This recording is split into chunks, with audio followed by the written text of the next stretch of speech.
All right, everybody, can you hear me? Can you see me? Okay, great. So are we ready to start session?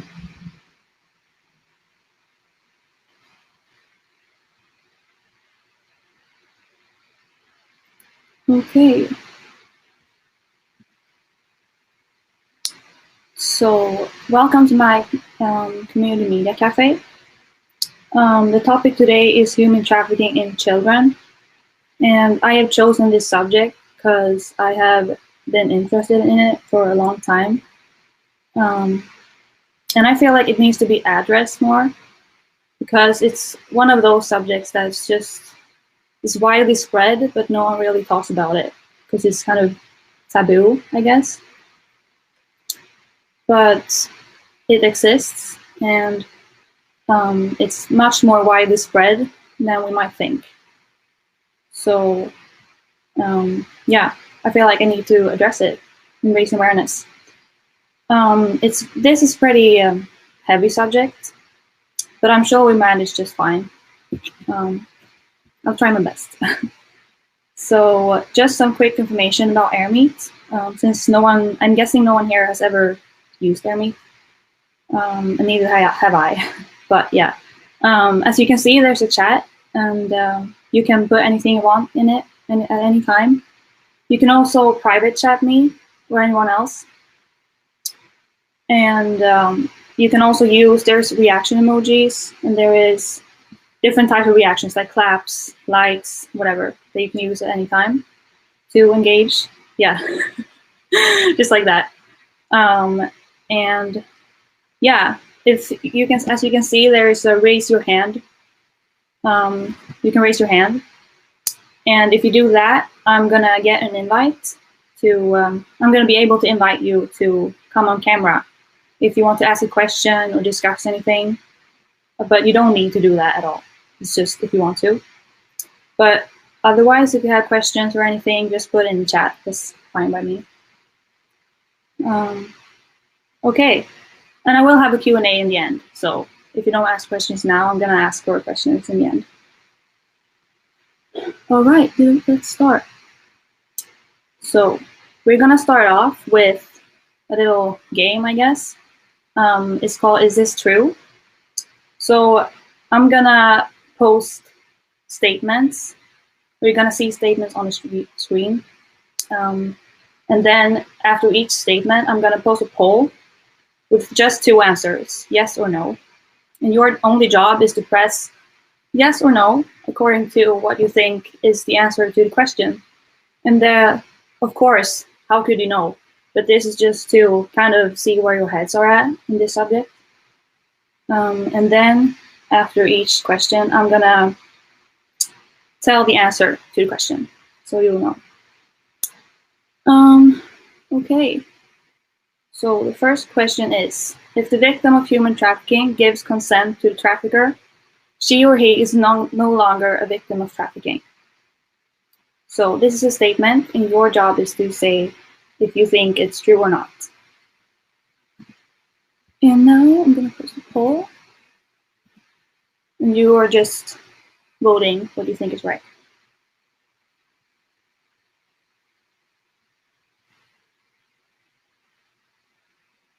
All right, everybody voted? Not quite. This is interesting. I think everybody voted, and it's actually 50-50. It's kind of surprising, but so the answer is no. Victims of human trafficking under the age of 18 cannot give consent, and parents or guardians cannot give consent for their child either.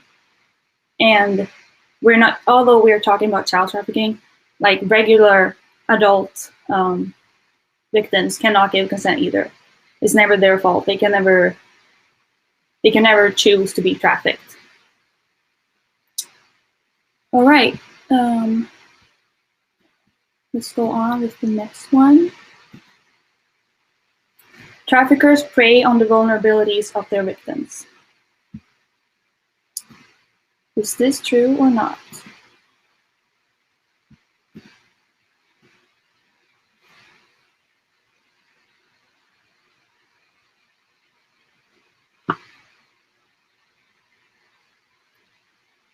Everybody voted? All right, so 80% voted on yes and 20% no. So the answer is yes. Studies have shown that victims often live in poverty and lack education. This allows traffickers to deceive their victims, for example, by claiming that their kidneys will grow back after being removed. And this is a real thing. Like, this is not a joke. They manipulate their victims so that they think that everything's going to go back to normal. Like, for example, your kidneys are going to grow back after they take them. Okay, good job, everybody. So, next one. Trafficking is known to be equally as harmful to girls as it is to boys. Is this true or not?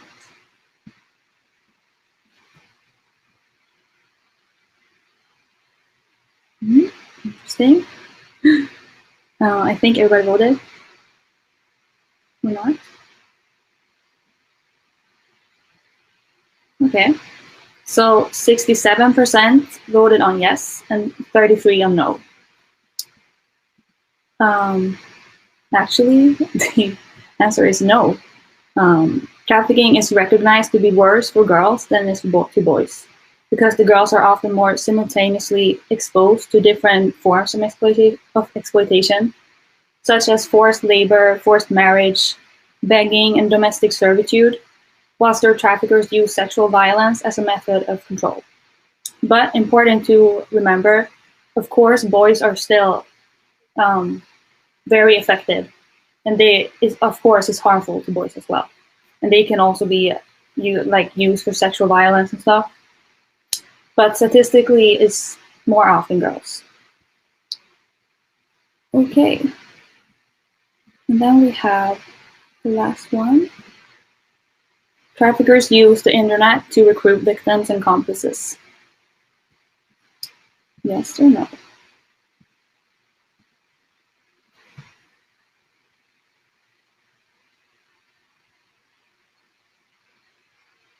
Think everybody voted? All right, everybody. Oh no, never mind. All right, so 80% voted yes and 20% no. And the majority is right. Yes, the internet allows traffickers to operate on a global scale.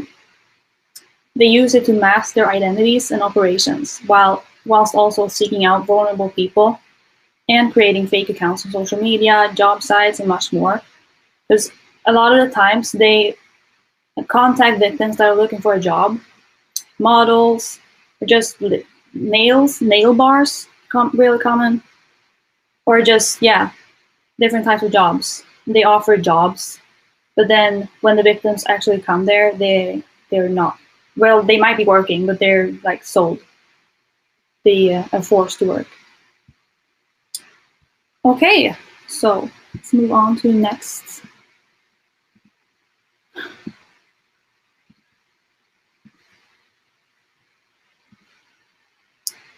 So what is human trafficking exactly?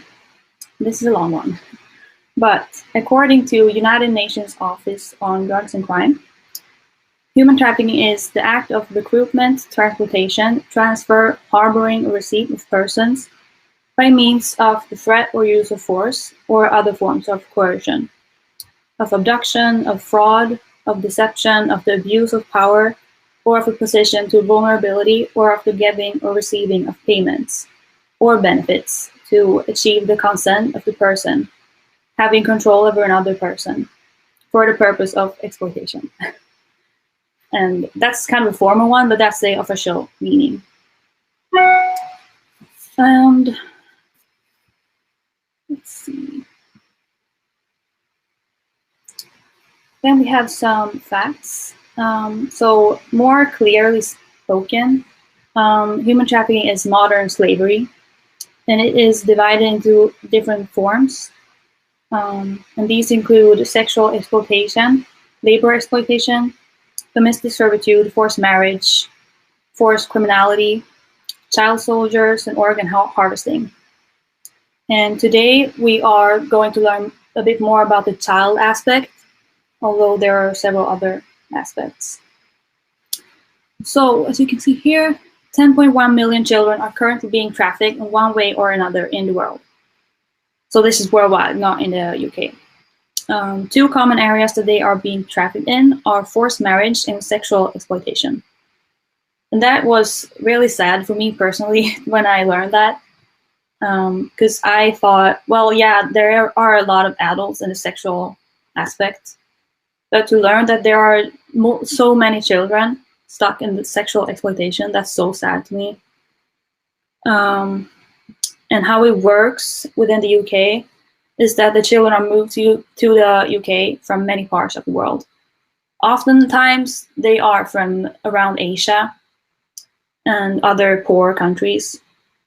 Because, yeah, they're looking for jobs, so better futures. And they are promised a lot by the traffickers. But, of course, that's never kept, those promises. Yeah, some children are trafficked from around the UK and some are moved out of the UK. So even though a lot of the children are trafficked from foreign countries, a lot of them are trafficked within the UK. So it's not only foreigners, it's all types of kids. And they are often moved away from their family and friends. And trafficked children are usually too afraid to seek help, and it's hard to remove them from the people exploiting them. And that's because they don't speak up. They are scared and they are manipulated by the people that are exploiting them. So of course, if they get told every day, there is no one here to help you, I'm the only one you need, this is the only life you will ever have. Like, how could you ever think otherwise? Of course, they're gonna think that that's their only choice. That's why it's really hard to remove them. But what they need is intensive support to end the trafficking cycles that they find themselves in. And they need to recover from their experience, because this is, of course, a very traumatic experience for all of them. So if you want to learn what signs to look out for in a victim, here are a few signs. And there are several signs, but those are more personal to each aspect. So if they are a sexual exploitation victim, there are signs that are more divided into that part, but these signs are more generally speaking of all victims. So that is, they act as if instructed by another, as though they are forced or coerced to carry out specific activities. And they demonstrate signs of physical or psychological abuse, such as lacking self-esteem, seeming anxious, bruising, or untreated medical conditions. They seem to be bonded by debt or has money deducted from their salary. They have little or no contact with family or loved ones. They are distrustful of authorities. They have had threats made against them or their family members. And lastly, this is a big one. They are not in possession of their own legal documents. All victims pretty much have this one in common, because that allows the traffickers to have complete, full control of their life, where they go, everything, their persona. Okay, so now we're gonna watch a video. I'm gonna put a link into the chat, and I'm gonna have you watch a 5-minute video of a girl, a Canadian girl, who was trafficked as a child. And she has a very heartbreaking story to tell.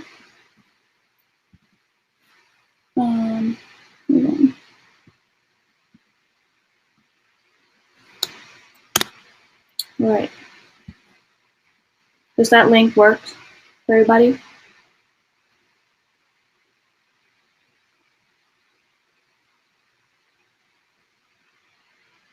All right, great. So watch that and then come back and just put in the chat that you'll watch it or something. So I don't know when you're done.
Yeah. Wow. That's kind of what I was thinking too when I watched it. Yeah, it's a very hard story to hear, but it's real, and that's what happens to a lot of children in this world. Um, let's see. Have everybody watched it? Is anyone still watching?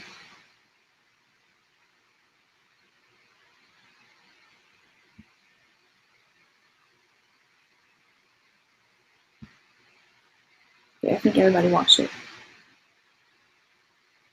Okay. So, how you can help, and this is more in emergency, in case of emergency. So if you see someone on the street being kidnapped, being looking, or if you in some way suspect them of being trafficked. For example, if they show any of the signs that I talked about earlier, then that's emergency. And you need to contact the appropriate organization. And that kind of differs which country and which city you are in.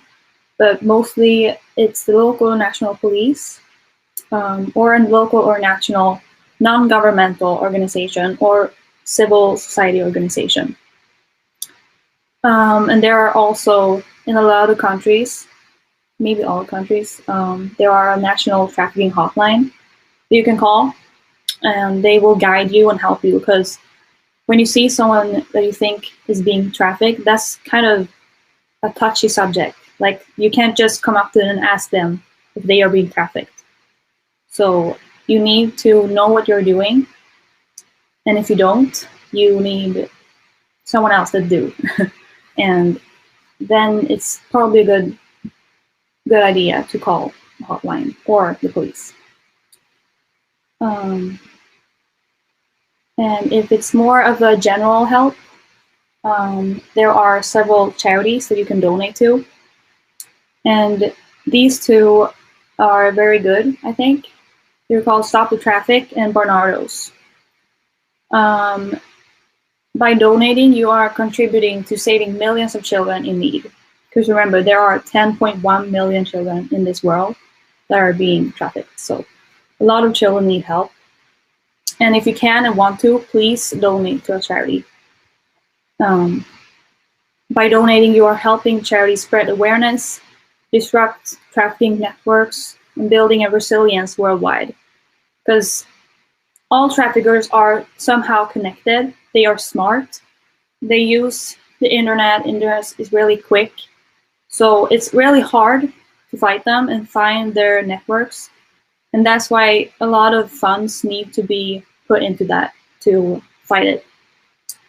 And if you want to donate to find out even more information where the money goes and what happens with it, you can just go into these, search with these two. They are really big ones, so they're not hard to miss. Okay. So I am pretty much done. Do you have any questions for me about anything?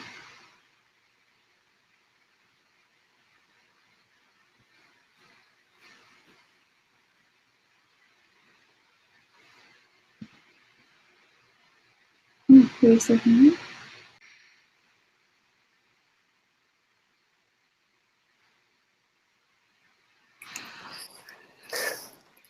Well done, Ellen. I thought that was really good. Thank you. It's very, very insightful. I think also, the balance between sort of home and overseas as well will probably shock quite a few people. It's interesting, actually. Legal documents play a really big part of the human trafficking experience, because obviously if you don't control your own documents, then your documents are bought and sold. You just happen to be with them.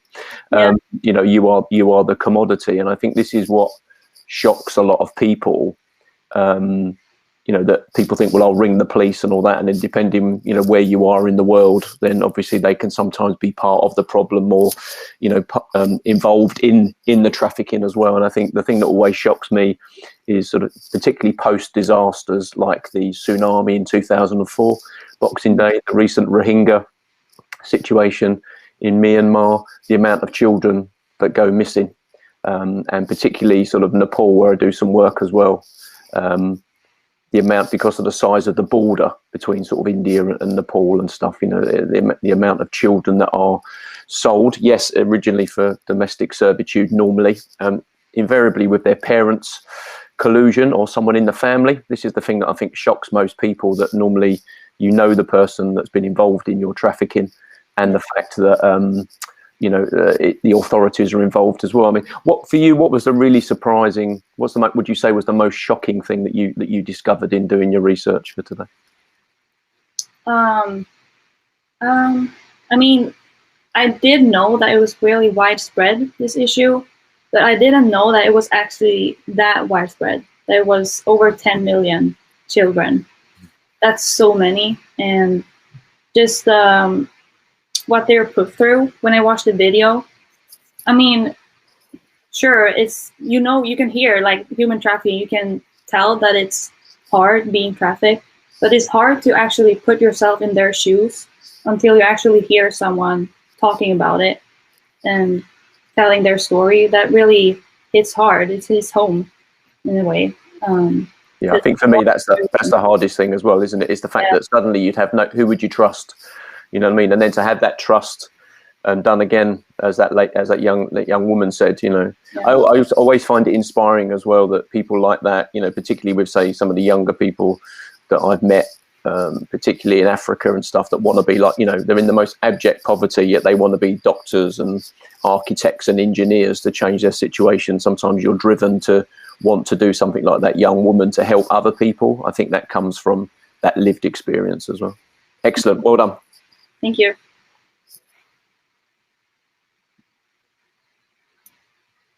All right. Very well done, Ella. Informative engaging. Thank you. Thank you too, Yay. So, is there any other questions or anything you want to say?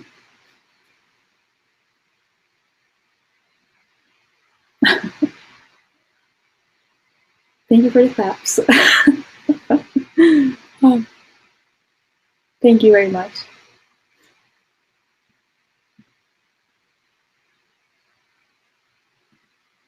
No other questions or comments or anything for a wrap up?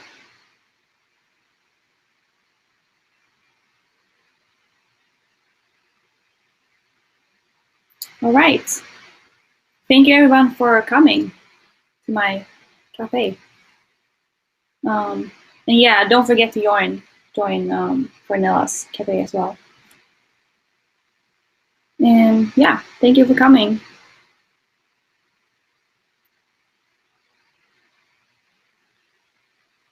Bye. Thank you, everyone.